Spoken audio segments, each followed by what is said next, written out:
Hi and welcome back to Trinity Stamps YouTube channel. My name is Emily and in this video we're gonna take a closer look at the new Sweet Angel stamp and coordinating die set from Trinity Stamps' latest release called Sparkling Season.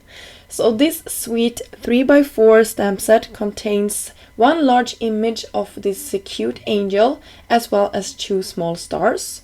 And there are separate dies that you can purchase separately.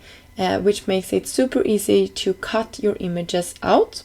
I stamped this angel out on top of some Nina 80-pound cardstock, and it's cut to be A2 sized. So you can see how large this cute angel is. So you will cover up a main part of your card. And you can see here that I also cut out the small stars and how they look when they are all cut out. The coordinating dies fit perfectly on the back of your stamp set, so they are all ready to be stored. So here is a couple of examples on how you can use this sweet little angel.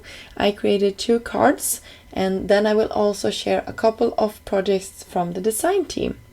All the products that or the little angel here that I have been talking about in this video will be listed down below the link if you're interested in checking this cute little angel out. Until next time, I hope you have a great day. Bye!